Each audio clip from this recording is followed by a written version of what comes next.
tema interesante que ha tenido los últimos meses, años, muchos cambios a nivel internacional en el mundo de Recording in progress. tecnología. ¿Podrían confirmarme el audio, por favor, si pueden ver la pantalla? Sí, doctor, se escucha bien. Excelente, muy bien. Y audible, doctor. Muy bien, excelente. Bueno, comencemos entonces. Este es el nuevo artículo que ha salido de la American Heart Association, de la AHA, donde nos dan algunas pautas, algunas guías acerca del manejo de la presión arterial elevada en escenarios agudos, en un contexto agudo, ¿no? Ya sea en urgencias, perdón, o en la parte hospitalaria. Como ustedes verán, es una recomendación a nivel científico de la AHA. Bueno, este artículo primero lo vamos a resumir, los puntos claves, para que ustedes tengan un contexto de lo que está pasando en la actualidad y lo que se habla de la crisis hipertensiva. Como ustedes verán, el libro de Harrison no tiene un tema como tal crisis hipertensiva, simplemente nos da unas tablitas del manejo antihipertensivo en un paciente con presión arterial elevada. Entonces, y a los profesores les toca un poquito realizar esta parte del tema. No puede ser que en la nueva convocatoria no esté como tema, o sea, puede ser que salga el tema de la parte de crisis hipertensiva. Entonces, en el resumen también no han entrado muchas preguntas, ya que en el libro de Harrison tampoco está explícitamente, ampliamente explicada crisis hipertensiva. Pero para nuestra práctica diaria, todos los que van a ser emergenciólogos, analistas, intensivistas, anestesiólogos, vamos a manejar. Y siempre, siendo médico, nos van a preguntar, ¿qué voy a hacer con esta presión arterial? Entonces, vamos en ese sentido. ¿Qué define una presión arterial elevada en el hospital? La AHA, este artículo, propone abandonar los términos de crisis hipertensiva y urgencia hipertensiva. Entonces, estos dos conceptos teóricamente ya no están, ya no deberíamos de usar. Si alguien, ustedes ven en algún expediente clínico que diga crisis hipertensiva, urgencia hipertensiva, ya no es recomendable. ¿Por qué? Porque dicen que estos conceptos son emocionales, subjetivos, y suena a pánico, por eso puse esa imagen ahí, suena a pánico. Puede llevar... Hay alguien que está utilizando mi código, disculpe, y se está burlando del grupo. A ver.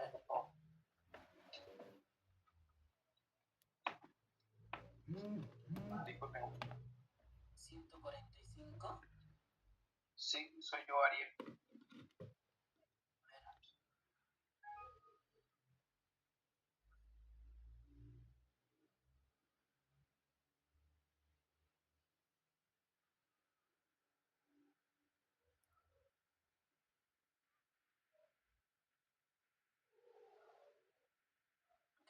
Gracias, doctor.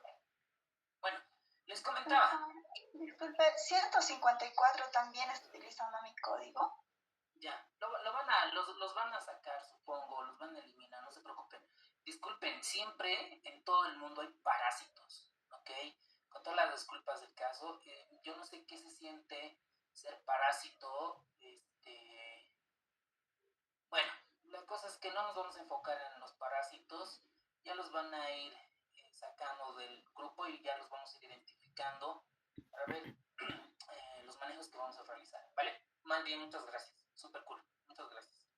Bueno, entonces, ¿por qué dice esta revisión que tanto la crisis hipertensiva y la urgencia no se deben utilizar? Porque los tratamientos pueden llevar a manejos innecesarios con medicamentos hipertensivos, antihipertensivos, en pacientes que no tienen síntomas.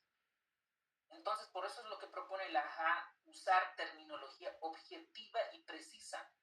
Todos estos conceptos que estén basados en estudios científicos, en investigaciones.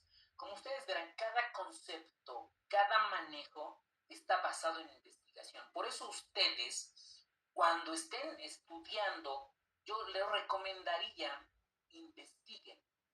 Más que estudiar, investiga. ¿Por qué? El de cómo. Hay muchas herramientas para poder investigar, ¿ok? Entonces ustedes vuélvanse investigadores. ya no es lo mismo que estudiar, porque estudiar solo sería leer, ¿no? Adquirir el conocimiento, pero investigar ya es un proceso activo, ¿no? ¿Por qué es crisis hipertensiva? ¿Cuál era la historia? ¿Por qué dijeron crisis hipertensiva? ¿Por qué ahora lo sacan el término? Entonces aquí tenemos que, primero, porque llevan a tratamientos innecesarios en pacientes especialmente sin síntomas. Y aparte, ya quieren llegar a un nivel, aparte de investigadores, ustedes tienen que ser generadores de hipótesis. Generadores de hipótesis, es decir, si pasa esto, ¿qué voy a hacer? Si hago esto, ¿qué voy a hacer? Generador de hipótesis. Así van a llegar muy lejos, con seguridad. Entonces, esta es la clasificación de la presión arterial elevada en un paciente hospitalizado. Entonces, miren el punto de corte. Presión arterial sistólica mayor o igual a 130 o presión arterial diastólica mayor o igual a 80 milímetros de mercurio. Con estos puntos de corte, yo digo que este paciente tiene una presión arterial elevada. Y tengo dos caminos. Una presión arterial, ¿ok? No marcadamente elevada, ¿ok? No marcadamente elevada.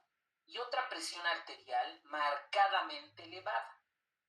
Esta, la que es marcadamente elevada, está mayor a 180, la diastólica mayor a 110, 120. Esta es la que antiguamente se denominaba crisis hipertensiva. Esta, antiguamente, ¿verdad? Entonces, esta presión, entonces podríamos decir que la crisis hipertensiva actualmente se denomina presión arterial marcadamente elevada. ¿Ok? Y el algoritmo nos dice si hay nuevo daño a órgano diana, ¿no? Target, órgano diana objetivo. Si es sí, se mantiene el término de emergencia hipertensiva. Si no tiene órgano diana, aquí ya no va la urgencia hipertensiva. Es presión arterial marcadamente elevada, asintomática. Esa sería nuestra urgencia hipertensiva. Entonces, emergencia hipertensiva se queda y lo que es urgencia hipertensiva se cambia por presión arterial elevada marcadamente asintomática. ¿Ok? Muy bien. En el otro contexto, cuando no tenemos una presión arterial elevada, no marcadamente, es decir, menos una presión arterial sistólica menor o igual a 180 o una presión arterial diastólica menor o igual a 110, vamos a considerar que esta es una presión elevada asintomática. ¿Ok? Entonces tenemos esta nueva clasificación. Yo sé que esto es para ustedes, para que ya tengan actualizado el tema. Esto no está este contenido como bibliografía, pero ya tienen ahí la actualización, ¿ok? Entonces, este cuadrito, miren cómo está. Hipertensión hospitalaria asintomática, más de 130-80.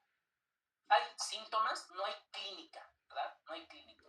¿Requiere tratamiento? No. La mayor parte de estos pacientes no requiere un tratamiento urgente. A eso me voy. Urgente.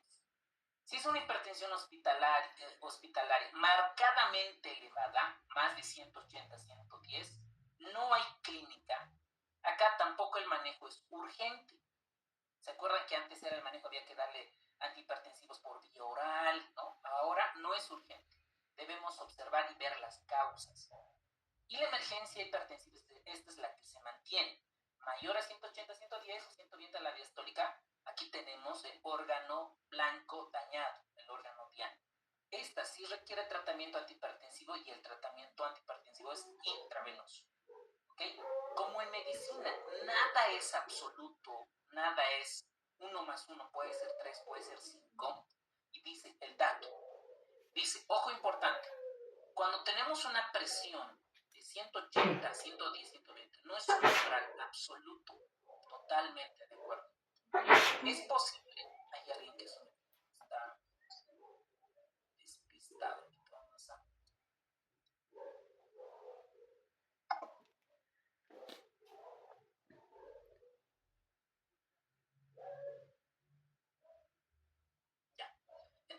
dice, ¿no? Que no es un umbral absoluto. Es posible que un paciente sufra daño a órgano blanco con presiones más bajas en ciertos contextos. Totalmente de acuerdo. Un paciente no es matemáticas, ¿no? Son probabilidades. Por eso como médicos es importante recordar la investigación, interpretar los artículos científicos y ver el mundo de probabilidades. Por ejemplo, pacientes con preeclampsia, disección aórtica, un evento, un accidente cerebrovascular. Totalmente de acuerdo. ¿Okay? Ahora, una vez que nosotros llegue el paciente, ¿no? Con la presión alta, digamos que tu tía o no sé, el paciente te llama y te dice, doctor, mi presión ahorita está 190, 120, te llama el paciente. Entonces, ¿qué es lo primero que tenemos que hacer nosotros? Ver, descartar si tiene daño a órgano blanco. Lo primero que tenemos que decir es, señor o señora paciente, tranquilícese, venga a la clínica o venga al centro médico. Tú lo evalúas, confirmas esta presión y descartas daño a órgano blanco. Por eso, como médicos, tú debes de saber qué vas a buscar, qué vamos a buscar daños en órganos. Primero, hay un mnemotécnico que maneja posteriormente el consenso, bueno, el artículo, y vamos a ver.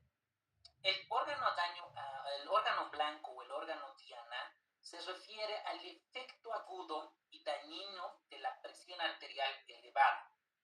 Por ejemplo, en el cerebro vamos a tener encefalopatía hipertensiva, es decir, yo voy a buscar si el paciente tiene confusión, tiene convulsiones. Voy a descartar si no tiene un evento vasculocerebral de tipo isquémico o si tiene una hemorragia intracraneal. Estos dos, lo primero es evaluación neurológica. Con el Glasgow voy a comenzar. Comienzo a buscar con el Glasgow. Posteriormente veo la focalización. Si el paciente tiene monoparesia, hemiparesia, tiene parálisis facial, ¿okay? Con estos rasgos puedo yo orientarme si el paciente tiene algún compromiso en el cerebro. A nivel del corazón, lo mismo, si el paciente tiene dolor, justo anoche, como a las 11 de la noche, en emergencias tuvimos un caso de un infarto agudo de miocardio. Te les voy a contar el contexto. Pero ese dolor ayer era lunes, el paciente se quejaba dolor desde el sábado en la madrugada, desde las 5 de la mañana, es como si estuvieran apretándome el corazón. Miren, sábado se aguantó, le llama a su médico de cabecera, a su médico, y le dice, no, tomate un omeprazol, más fuerte es omeprazol con cisaprida. Imagínense, doctores, dolor, el señor se queja a su médico, le dice, me está doliendo el pecho y un poco en el cuello, le dice. Eso le hace variar a su médico y le da omeprazol el sábado. El domingo seguía con dolor, se hace inyectar complejo B y otros AINES, creo que meloxicam. Y recién acude la familia, la tía le dice, ¿sabes qué? Iremos a la clínica. En la clínica el médico, el de guardia, el médico general le hace un electro. Y en su criterio le hace electro y se evidencia supradesnivel desde B4 hasta B6. Entonces recién en la noche llega al hospital y pues ya hacer todo el manejo, pero ya había pasado más de 12 horas, ¿se imaginan? Entonces, un paciente con crisis hipertensiva hay que buscar la causa. Cerebro, corazón, vasos grandes, disección aórtica y los vasos sanguíneos. Realizar el fondo de ojo, retinopatía grado 3, grado 4. Si tiene lesión renal aguda, le piden una creatinina, unos electrolitos para valorar, y si presenta anemia hemolítica microangiopática con trombocitopenia, digamos un contexto, un síndrome hemolítico urémico. ¿Okay? Ahora, ¿qué dice de la epidemiología? Estos datos son relevantes, importantísimos. Miren, dice que las visitas al servicio de urgencias por hipertensión, este es un dato retrospectivo, fue el diagnóstico principal. Miren, más de 1.040.000 visitas al servicio de urgencias. De estas, 23 3% terminaron hospitalizados. Las emergencias hipertensivas de todos los pacientes que consultan fueron 2 de cada 1000, es decir, es bien bajita el diagnóstico de emergencia hipertensiva, el diagnóstico. Pero si un paciente ya estuvo diagnosticado de hipertensión, esto puede subir de 6 por cada 1000 pacientes, personas. ¿Okay? Ahora, aunque las emergencias hipertensivas han aumentado en su frecuencia en los últimos 20 años, dice que la tasa de mortalidad ha bajado de 0.2 a 11. Esto es un gran trabajo, por ejemplo, de investigación para un R1. Y aquí en Bolivia nos falta hacer investigación multicéntricos de varios hospitales de nuestra región. Y es un poco difícil, ¿no? Porque muy pocos aportan a la base de datos y que todos quieren salir como coautores. Pero esto, saber en mi región cuánto es la prevalencia, la incidencia de hipertensión arterial aguda, cuánto es marcadamente elevada, cuánto es elevada, cuántos son emergencia hipertensiva, de esa emergencia hipertensiva, cuáles fueron sus causas. Es un alucinante trabajo de investigación para un R1, ¿ok? Hacer retrospectivamente, con una corta retrospectiva o prospectiva, como ustedes deseen imaginar, ¿ok? Ahí les voy dando alguna idea para su trabajo de investigación el próximo año. ¿Qué más dice?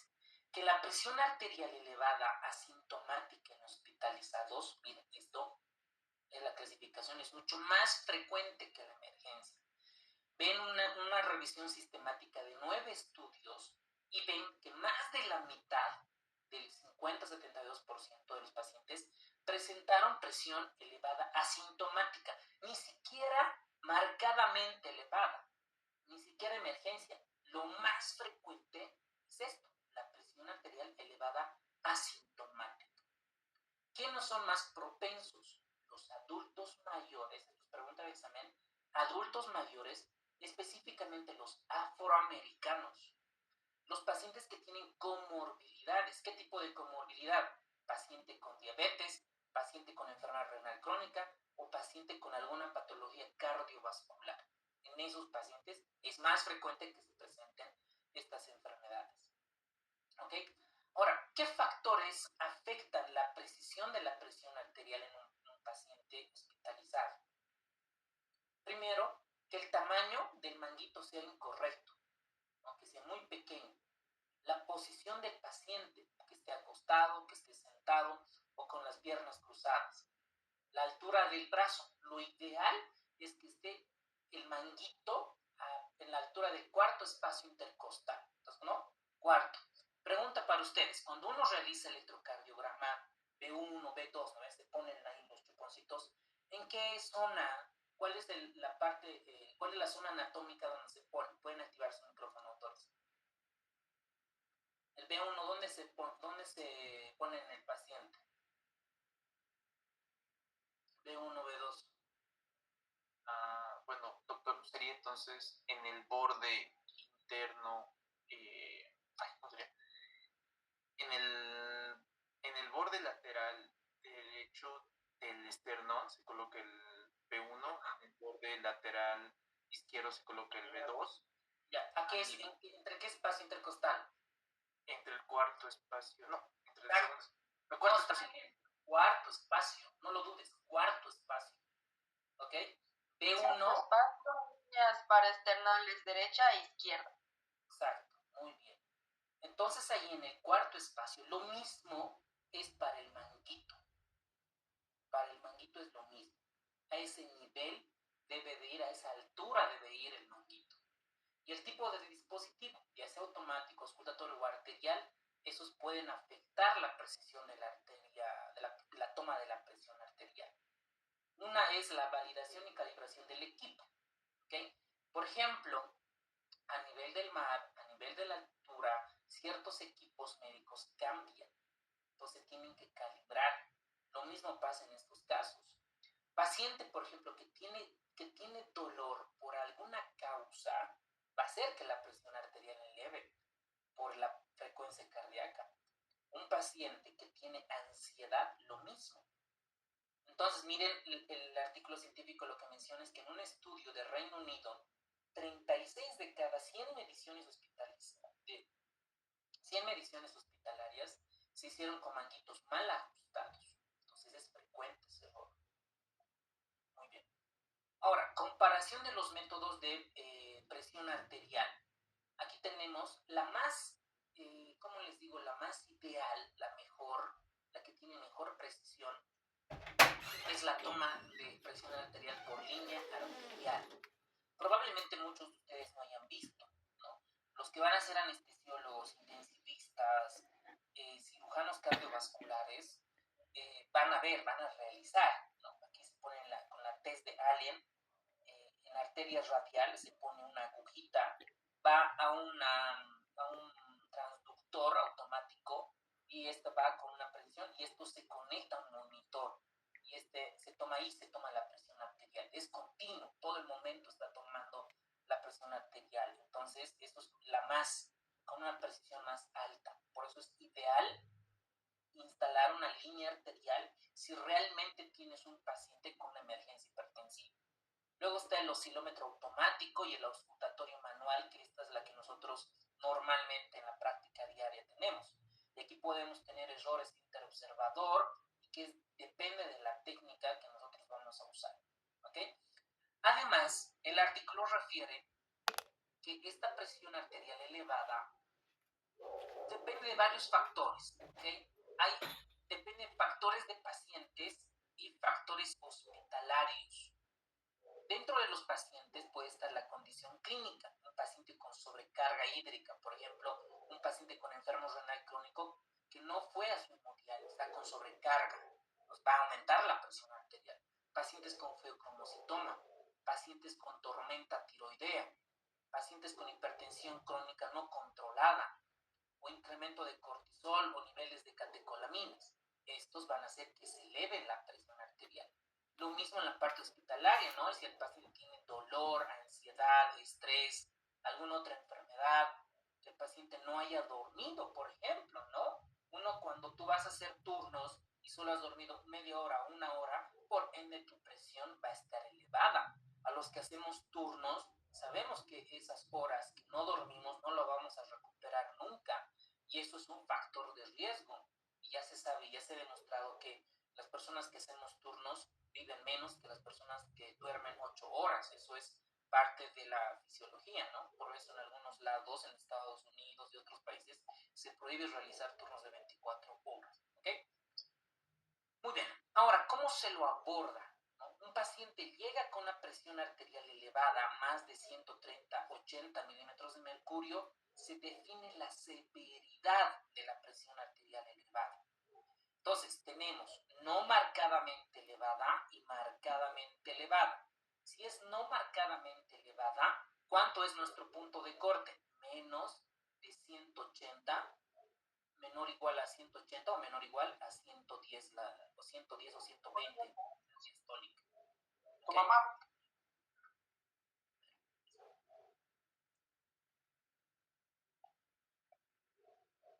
Muy bien. Entonces acá, en esta parte, en este escenario clínico, la no marcadamente elevada, tenemos que identificar la etiología. Ahorita vamos a ver una tabla. ¿Sí? Entonces, nosotros vamos a ver la causa. ¿Por qué está la presión elevada? Y hago un manejo de la etiología. Por ejemplo, si un paciente llega, ¿no?, con 170, ¿no?, con 100 de presión arterial, y la paciente refiere que tiene ansiedad,